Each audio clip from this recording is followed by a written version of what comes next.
I've recently been playing Abiotic Factor, a survival crafting game where you play as a scientist trapped in an underground research facility full of hostile interdimensional creatures and an invading military force.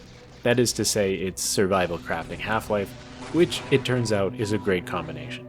So I've played a few survival crafting games in my time, and there are a number of genre conventions that I've seen in other games that carry over to Abiotic Factor.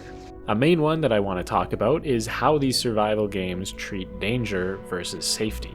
In many survival crafting games, the player is able to set up a base with defenses where they are, for the most part, protected from enemies, allowing them to craft together items or cook food or what have you in peace. Many survival crafting games also have day-night cycles that are tied to enemy aggression or spawn rates, so exploring during the day is a lot safer than getting caught out after dark. And for the most part, Abiotic Factor follows these same standard patterns of when the player is meant to feel safe versus when they are not, with some notable exceptions. The first of the ways Abiotic Factor subverts this, let's say, trope is the nighttime raid mechanic. How this works is you get a message saying something bad will happen tonight, and then enemies start attacking your base. This gives you time to prepare for a fight while also breaking up the monotony of each night and the safety of your base. While this does somewhat break the illusion of your base being a safe place, it is incredibly telegraphed to the player, and the fact that it occurs at night fits in well with the general notion of nighttime being more dangerous than the day. The fact that the game already has this subversion in it makes this next subversion that I'm going to talk about even more, subversive. As you progress through the game, you'll eventually enter the Cascade Labs, where you'll see ominous signs warning you of some strange-looking creature. This is the Leyak. Visible to only one player at a time, the Leyak slowly pursues their target until close enough to attack. Immune to all forms of damage and continuously aware of where the player is hiding, the only way to get rid of the Leyak is to catch it sneaking up on you and stare at it until it vanishes. He's very shy after all. Later on in the game, you unlock better ways of dealing with the Leyak, but until then you have to keep your eyes peeled to keep yourself safe. So when I first encountered the Leyak, I just hated it.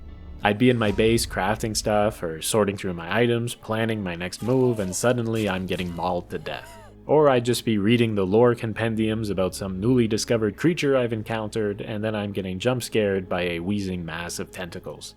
The possibility of the Leyak showing up at any moment had me constantly paranoid and was really ruining my experience with the game. It completely clashed with my preconceived notions of how safety was meant to work in a survival crafting game. Here I am in my safe base during the day, and out of nowhere, without even an event warning pop-up, I'm being attacked by something immune to my weapons and all my base defenses. I find the differences between the raid mechanic and the Leyak really interesting. The raids are a super straightforward subversion of the base as a safe place. You are literally told, your base is no longer a safe place, just for tonight. The Leyak, on the other hand, is not really explained to you mechanically except for what you can infer from audio log lore entries, and you might not realize how big of a threat it is until you experience that threat firsthand. Both act to make your base suddenly no longer safe, but the player experience is entirely different when one is extremely telegraphed and the other one isn't. So all this begs the question of how do you deal with the disruption of the status quo by a seemingly randomly appearing monster? I'm sure for a lot of people the solution is just deal with it, man. The Leyak isn't entirely quiet as it approaches you, giving you some amount of time to react. It's definitely quite scary the first few times it sneaks up on you, but as with most things with increased exposure, you just kind of get used to it. Personally, I'm a massive coward though, and some pixels on my computer monitor are enough to scare the hell out of me, so just dealing with it was not a viable option. Presumably, there are others in the same boat as me since there is a mod to remove the Leyak, although that could be motivated by either paranoia like me, or just plain annoyance at getting repeatedly interrupted by a Leyak showing up in your base, especially back in early access when the Leyak couldn't be permanently dealt with. Regardless, I didn't install the mod because me personally, I don't like using mods. But thankfully there's actually a very simple way to deal with the Leyak, stemming from the fact that it doesn't actually spawn randomly. After being dispelled, the Leyak will only come back exactly 15 minutes later. So you can just set a 15-minute timer and you're good. Now okay, that might seem like an immersion-breaking way of dealing with a game mechanic, but I would argue the opposite. Abiotic Factor is about being a scientist. Often the best way to progress is not by brute forcing through a problem in the conventional sense, but by crafting together some alternate solution. Things like using base defense Tesla coils offensively to take down security robots for their rare CPU drops, or crafting a bridge out of broken desks to cross a gap and bypass a dangerous obstacle. With this in mind, it only makes sense to use the information you have at your disposal to deal with the Leyak by tracking its spawn rates rather than dealing with it through brute force. And looking back on it, this ended up creating one of the most unique game experiences I've had in a long time, alternating between progressing in game and checking my stopwatch to see if I need to start looking out for my stalker or not. At the same time, I realize this 15-minute timer isn't something that is indicated to the player in-game. Additionally, this is almost certainly not the developer intended way to deal with the Leyak, so maybe this is just a post hoc justifying and coping that I'm doing here, but hey, it worked for me, it felt kind of thematic, and I found it to be a fun and interesting way to play the game. So in the end, despite my initial impression, overall I think it's an incredibly unique enemy that was able to flip the way I played the game entirely on its head. And the fact that at first your base defenses are powerless against it makes it all the more fulfilling when you unlock the X-ray lamp turret that finally allows you to defend yourself against it.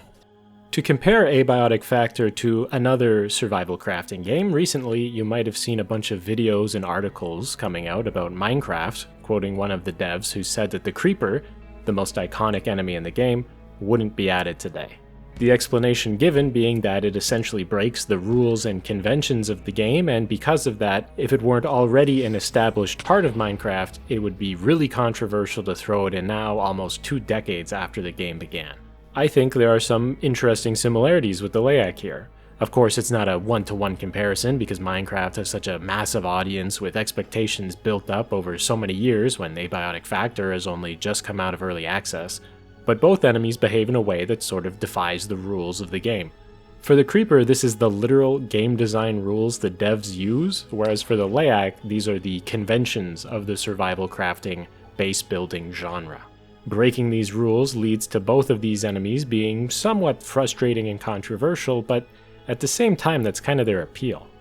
The way this one PC Gamer article on the Creeper puts it is inconvenience is memorable, and I entirely agree. Just like the Creeper, the Leyak is an inconvenient, rule-breaking, frustrating friction point in what could have been a smooth, refined gameplay experience, but without that, it would hardly be as memorable as it is. I guess the real challenge for the game devs is figuring out how much they can mess with their players without making a gameplay experience that ends up being memorable for the wrong reasons. Anyway, that's it, that's the video, thanks for watching. Let me know in the comments if your experience with the Leyak was different, if you actually find it scary or not. People are all, I've been reading stuff where people are saying like, oh, just listen for its wheezing. And I'm like, dude, I don't hear anything. I put the subtitles on. The subtitles don't show up until it's like a meter away from me. Like, it didn't work for me. Anyway, I will literally never make another video about Abiotic Factor ever again. Unless I will, I don't know. I only just got to the security section and now the Leyak is no longer chasing me, so I kind of miss him. Okay, bye.